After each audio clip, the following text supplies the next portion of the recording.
जो पदाधिकारी लापरवाही करेंगे, जो घूस मांगेंगे, उस पे मुकदमा होगा। वैसे कोताही को हम लोग बर्दाश्त नहीं करेंगे। विलम्ब में मनीष कश्यप को अपराध मुक्त करके उनको छोड़ा जाए, हमारी यही मांग है सरकार से।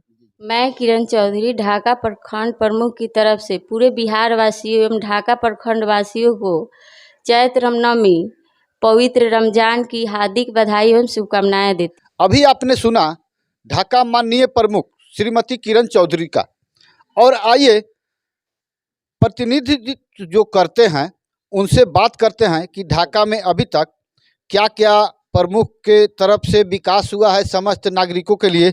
आइए विशेष इनसे जानते हैं। जी सर, आप अपना हमारे दर्शकों को अपने हमारे चैनल पर अपना परिचय देंगे? नहीं, मैं प्रमुख प्रतिनिधि उपेंद्र जायसवाल। मतलब ढाका में हमारा प्रयास है यही है कि हर गरीब तक विकास पहुँचे, हर गांव तक विकास पहुँचे। जबकि हमने हर गांव को मतलब टच किया है विकास के मामले में।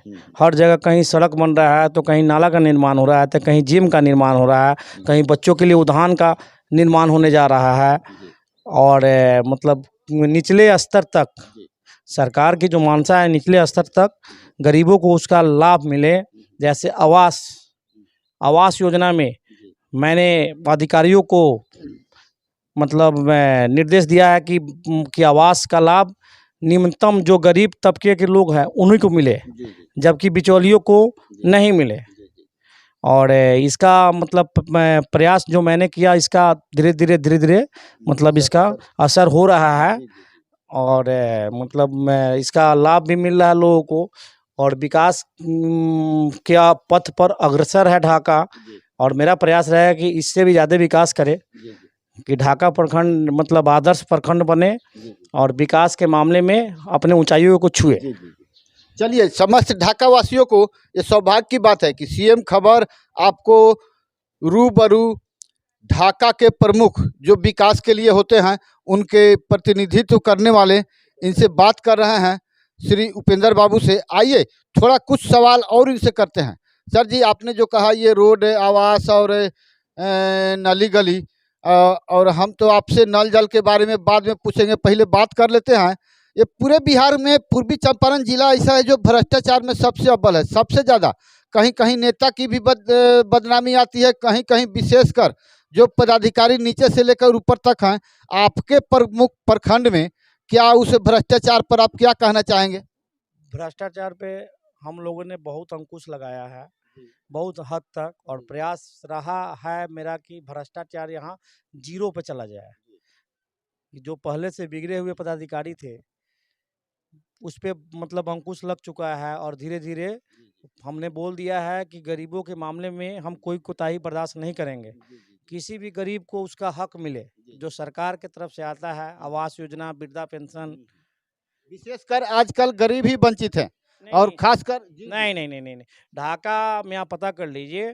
ढाका में मेरा प्रयास है कि आवास योजना को निचले स्तर तक ले जाए हम लोग। बिचौलियों, मैंने अधिकारियों को बोल दिया है कि बिचौलियों पे केस करे। ये बात सर जी आपका यानी कि आपका मंसूबा है कि मंसूबा है, ये आप बता। लेकिन मेरा आकलन, मेरा टीम जो आकलन करती है ढाका प्रखंड के पूर्वी चंपारण जिले में, कि आवास में जब तक सबसे पहले पैसा नहीं लेता है तब तक गरीब को पैसा तो नहीं है, 300, 150, 200 कमाता है, वो कहाँ से 10,000 20,000 देगा?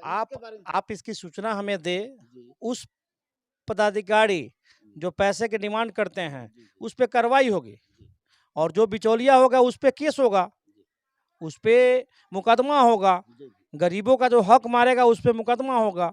सरकार अगर आवास देती है तो गरीबों के लिए देती है, न कि अमीर लोगों के लिए। तो इस पे तो प्रमुख महोदया द्वारा सभी पदाधिकारियों को निर्देश दिया गया है कि इस पे जीरो टॉलरेंस की नीति अपनाई जाए।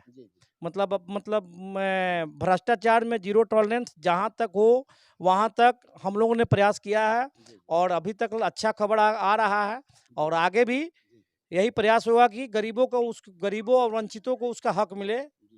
और इसके लिए आपका बहुत बहुत शुभकामना। और एक बात और जानकारी दे दूँ, और आपसे आग्रह है कि आप पुनः हमारे चैनल पर उपस्थित होकर समस्त ये जो पदाधिकारी हमारा टीम जो सर्वे करके आपको देती है, आप क्या क्या उस पर कार्रवाई कर पाते हैं? जी। आप उसका सर्वे करके हमको दीजिए, जहाँ गड़बड़ी होगी उस पे मुकदमा होगा। बिल्कुल बिल्कुल। जो पदाधिकारी लापरवाही करेंगे, जो घूस मांगेंगे, उस पे मुकदमा होगा। वैसे कोताही को हम लोग बर्दाश्त नहीं करेंगे। बिल्कुल। चलिए, अब एक आपसे कुछ और सवाल है। आज बिहार में तकरीबन 10-15 दिन से मनीष कश्यप को लेकर एक घमासान मचा हुआ है। आप इस मनीष कश्यप को किस नज़रिए से लेते हैं और प्रशासन को किस नज़रिए से? मनीष कश्यप तो जमीन से जुड़ा हुआ व्यक्ति है, जो निचले आवाज को ऊपर तक पहुंचाया बेचारा। उसकी क्या गलती है? वो तो मतलब क्या कहते हैं, सरकार का निशाना हो गया। उस पे फर्जी तरीके से मुकदमा दायर करके सरकार ने आपसी मतलब इसको रंगत दिया, जबकि पत्रकार तो निष्पक्ष होते हैं। मतलब पत्रकार चौथा स्तंभ होते हैं भारत में। पत्रकार चौथा स्तंभ होते हैं, और उस पे आरोप लगाकर ऐसा किया जाए, अविलंब में मनीष कश्यप को अपराध मुक्त करके उनको छोड़ा जाए। हमारी यही मांग है सरकार से।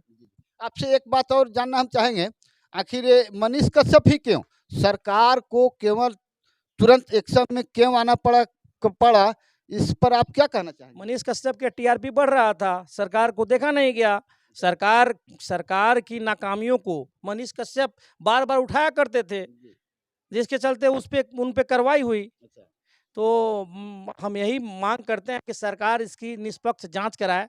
अगर मनीष कश्यप दोषी है तो उस पर कार्रवाई की जाए। क्या आपको न्याय पर भरोसा है? हाँ, अदालत पे और भारत की न्याय व्यवस्था पे हमको पूर्ण भरोसा है। अगर मनीष कश्यप है तो उस पर कार्रवाई, दोषी पाए जाते हैं तो कार्रवाई करे, और दोषी नहीं पाए जाते तो उनको रिहा करे सरकार। ये जो फुलवरिया पुल है, बहुत दिनों से ये समझिए कि यातायात का इतना असुविधा होता है बरगनिया यानी कि 2 जिलों को जोड़ने में, और तकरीबन नेपाल को जोड़ने में भी। अब भूमि पूजन भी हो चला, उसका टाइम भी लैप्स कर गया। आपको क्या उम्मीद लगता है, ये पुल कब तक 2024, 25, 30 या कब तक तैयार हो सकता है? हमारे विधायक जी माननीय पवन जायसवाल जी का महत्वाकांक्षी योजना है फुलवरिया घाट पुल। उनके रीजन में चालू हुआ। बीच में कुछ दिनों के लिए वो विधायक नहीं थे, तो उस पर एक ईंटा भी कोई नहीं जोड़ पाया, विरोधी दल मतलब विपक्षी पार्टी। आज विधायक बने हैं, उनके ड्रीम प्रोजेक्ट में फुलवरिया घाट है पुल। मतलब बरसात से पहले विधायक जी बोल चुके हैं इसमें हम क्या बोले, उन तो बोल चुके हैं कि बरसात से पहले जनता को सुपुर्द कर दिया जाएगा, पुल बन के तैयार हो जाएगा। जनता बरसात के पहले प्रयास है। आज भी जाके देखिए, वहाँ काम बहुत जोरों से चल रही है। चलिए, आपके डिमांड पर हमारी टीम जाएगी और फुलवरिया का भी आकलन कर आपको आप तक पहुंचाएगी। और गुजारिश आपसे और विधायक महोदय से यही रहेगी कि खासकर बरसात के पहले शायद वह पुल तैयार हो जाता है और ओपनिंग हो जाती है, यातायात सुचारू रूप से चालू हो जाता है, तो यह हमारे समस्त ढाका के पूर्वी चंपारण जिले के लिए ये गर्व की बात होगी।